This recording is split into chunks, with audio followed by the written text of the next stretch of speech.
first thing I'm going to start with is an activity. So you guys have to talk to each other, smartphones down for just at least 2 minutes.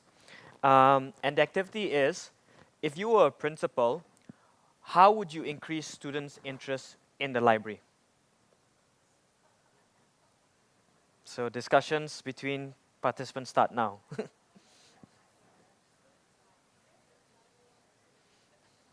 Can I just bring back to the large group in 3, 2, 1? Great. I mean, as you guys were answering this question, I'm sure it felt really exciting to talk about it. Can I just get a few people to shout out some very quick answers, what they came up with? Right. So I just want to go out to different groups as well, just to be very quick. This group over here, anybody want to say anything? Right. So a lot of ideas. You guys had fun discussing it as well, right? So what we do in schools, on top, this is not what we specifically do, but it's just an example. We ask children, what do they want to solve in their communities? And so we ask the kids also, we want to move kids from being recipients of change to agents of change themselves. We ran a whole workshop with the students.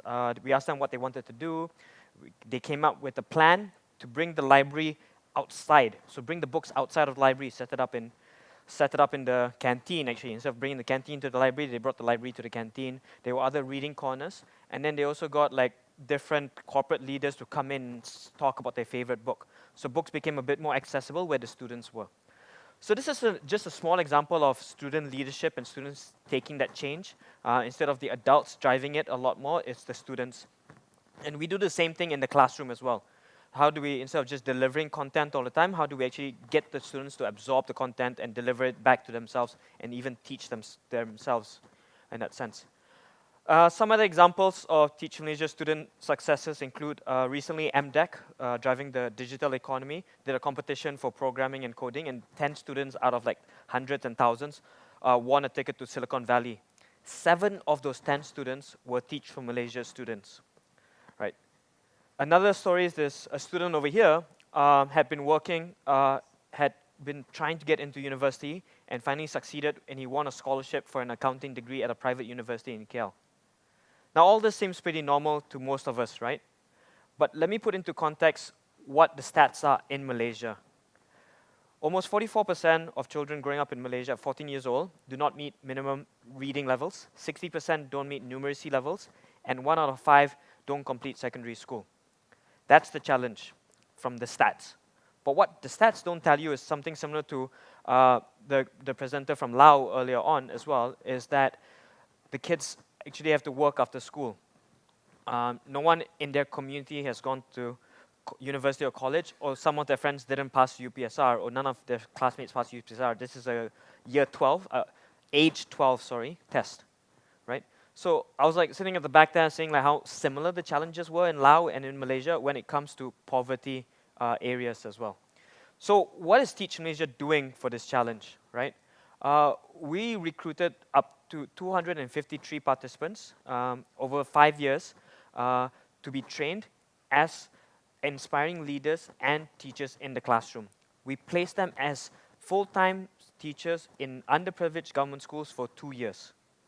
Within that 2 years, they get teaching qualification as well because it's an in-service school-based teaching accreditation. They get to practice immediately what they teach, and more importantly, they learn that a child's background should not determine their outcome in life. Moving forward, after the 2 years, they can decide whether they want to stay in education or they want to move out, but we hope to build an alumni community that drives systemic change. What does systemic change actually mean, right? Like, most of the time, at least in the past, we've always gone up to talk to policymakers, or you have to be the Director General or Ministry of Education before you can make that change happen. Right? What we've seen is that, no, there's actually a lot of innovation that can happen in education. And here are some examples of what our alumni have achieved. One of them realized that he had to pay a lot of money himself to buy books or pens or pencils for his students. Already, teacher salary in Malaysia is not seen as attractive enough, so he had to fork out his own money or fundraise. In the end, he came out and he started an online platform for teacher materials, and he raised 500,000 from the public in 6 months for about 50 teachers. This wasn't just for Teach for Malaysia participants, but this was for any teacher that wanted to apply for it as well. Another alumni realized that her students sometimes were reading 5 or 6 years behind in English. She realized that there were so many kids and she couldn't reach all the kids on her own through after-school programs. She was already teaching like probably 150, 160 kids on a full-time teaching schedule, and she had to do enrichment classes afterwards. She couldn't reach it on her own, so she started a peer-to-peer. So students were teaching other students how to read and write English.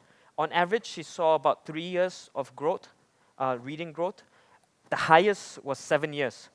So when a kid, and that was because the kid was so driven to read and learn on his own. And that was the inspiring part. Like once the kid's passion has been activated, nothing's going to stop them. Another alumni group started off with, you know what, they said like, who wants to learn in the sense of by subject anymore? The whole world is moving towards programming, coding, and maker education. There's no such thing as a curriculum anymore, right? If you talk about blended curriculum, now there's like, let's forget curriculum and what do the kids want to learn. So they started an after-school program on programming and coding, and they started with a group of 40 kids. From those 40 students, recently, out of the 7 students I showed, 2 of them came from this program, and they are trying to work on a prototype that keeps your hand on the driving wheel, and it sensors, etc. So these are like 16, 17-year-old kids that wanted to do that because they saw a lot of family had accidents or community had accidents around that. So they allow, the sensors are smart enough to allow for gear changes or signaling, but nothing more than 5 seconds. And they're now going to Silicon Valley to go through a 1-week training program. These are kids that probably 2 or 3 years ago never even left their village or their community town. These 4 alumni were doing so well in this computational after-school program that MDEC appointed them to rewrite the computer science curriculum, run a pilot for 20 schools, and then do 1-week training courses at the 13 teacher training colleges that we have in Malaysia. So that systemic impact of like how leadership can drive change is where Teach Malaysia is trying to come at. And I think I just wanted to leave it that as just, and this is our vision, that we hope that one day all children in Malaysia will have the opportunity to attain an excellent education. I wanted to just give a quick update so that there was at least time for discussion, so that be more of a facilitator on the floor rather than a sage on the stage. Any stats on how many of the fellows have actually opted to remain as teachers in the system after the initial 2 years? And if you do, how does that compare with Teach First, say, or other similar initiatives, you know, Teach for America, et cetera, et cetera? Yeah, thanks, Yasmin. So Yasmin's just sharing also. Oh, sorry. Okay, sorry. I'm so sorry. So Teach Malaysia is part of a global network. This idea is not new. It's stolen shamelessly and adapted to the local context. There's about 40 different partners across the world. Teach for Malaysia has a conversion rate after the 2 years of about 30 to 35%. It's just changing. This year, up to 43% are staying on from this cohort. But on average, we have like 35% that stay on. Teach for America and Teach First average out at 60%. A year, but that's saying also where their education system is at.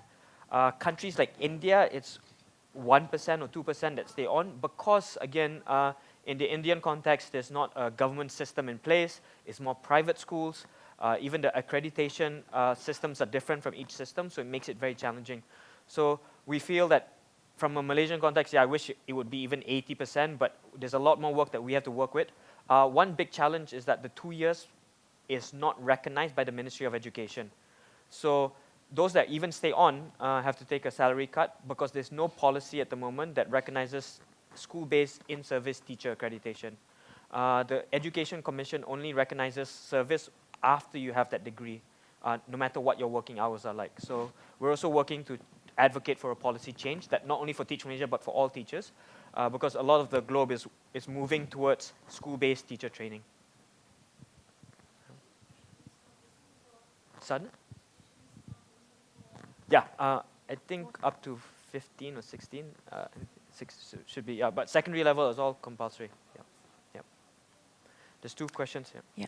Dzameer, Mien from Sunway Education Group. I'd like you to meet my daughter too. Yeah. Hope to get a compliment like Nina did. Just to, two questions for you, but before that, just to say kudos to the great work. On my part, I would say kudos to the great work that TFM does, because the teachers, although they don't stay on with the public system necessarily, many have, not many, some have joined the private sector. In Sunway Education Group at our school, at Sunway International School, as well as at Sunway College, we've benefited from the great work you do with our new colleagues that we've got on board. So thank you for that, and continue to do that. My question is, Mr. Dzameer, what has been the one most challenging thing that you have encountered in being a partner to our Ministry of Education or the nation in transforming public schools?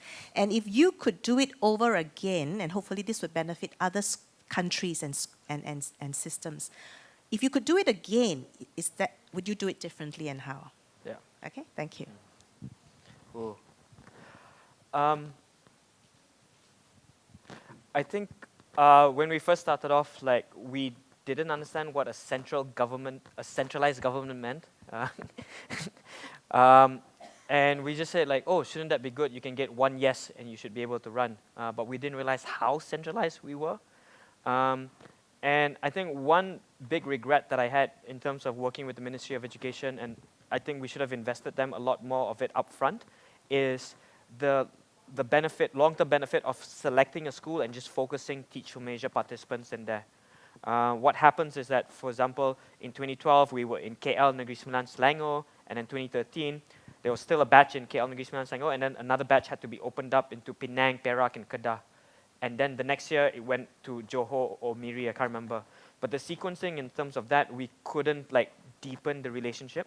Principals wanted more participants and wanted more fellows to come, but because of the distribution, the centralized approach to distribution of teachers made it very challenging. So I don't know if it's something that it's such a big systemic challenge that it would take I don't know if we could achieve that so quickly, but we're still trying now to try to move towards having principals or even the district officer to have more say in where and how teachers are allocated. Because if you think about it, if you're running your school and you didn't have any say about who gets placed into your school, and not even the Sunway board, but maybe even another board just tells you, take this 5 teachers and run with it, it's going to be hard for you to build that team that you want as well.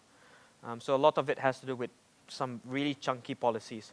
And I can go on, but I think here's another lesson that probably I learned and we've since fixed.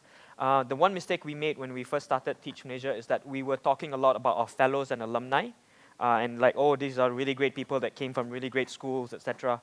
But we realized that created unnecessary tension between us and the Ministry of Education. While we really wanted to focus on the kids, we should have talked about our desires for change on the students.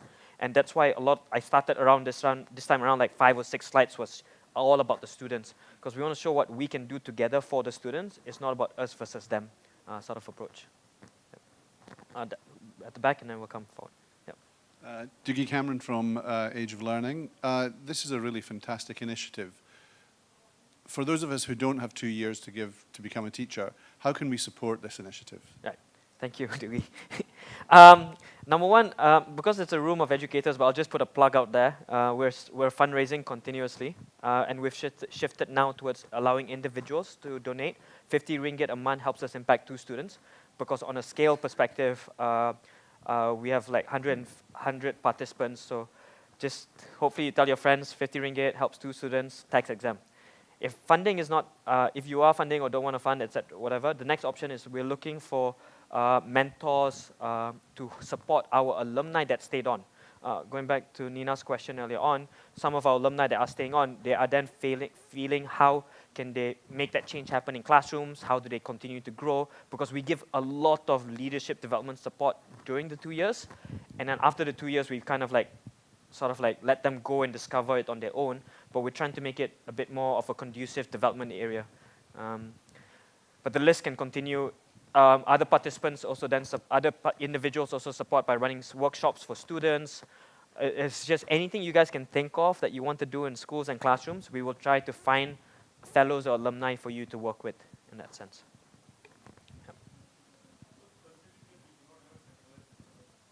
Yeah.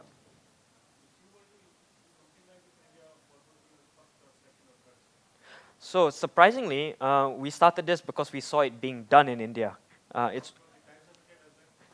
that's different. So Times for India does Teach India, and there's actually a Teach for India as well. There's also a Teach for Bangladesh. Teach for Pakistan shut down for a while, but it's restarting. But when we were starting up in 2009, we saw mainly developing countries having it, and then suddenly we saw Teach for India. And we said, if they can do it in India, surely we can get it done in Malaysia. And the Indian program is run by Shaheen Mistry. She also started off the Akansha Foundation before. Super inspiring, and I look up to her as a mentor and guide as well. So you guys are actually ahead. Teach for India is ahead of the curve in the network perspective. Yeah. Yeah, one last question. Yeah, please. Hi, I'm Albert from Dyslexia Association of Singapore. Yep. And that it's interesting you have the headline of the ending of education inequality. If I quote Thomas Jefferson, the third president of the United States of America, that there's nothing more unequal than the equal treatment of unequal people. So earlier you highlighted that there are sometimes you need more resources to be helping those who needs a bit more. So how about the support for dyslexic learners? The resources that's being put in, the training of educators who are very passionate, but the need to have specialized support for a person with dyslexia and ADHD. Yep. Shortest answer, we don't have, we have basic training, but I don't think it's enough. There's no tools to identify even dyslexia within schools, and even the labeling or identifying kids also sometimes creates tensions between the kids and the parents themselves. So we would love to work to figure that out. On a personal level, dyslexia is very close as well because my two younger brothers have it. One of them even was told that he was going to fail high school when he was 17 or 18. Thankfully, now he has a PhD from the University of Zurich on reforestation and is saving Malaysia's rainforest. I even feel jealous that I don't have dyslexia. And my youngest brother, who's about 18 right now, just got into university himself. So it's very close, but I struggle to figure out how to bring that into the system that we work in that sense. Sure.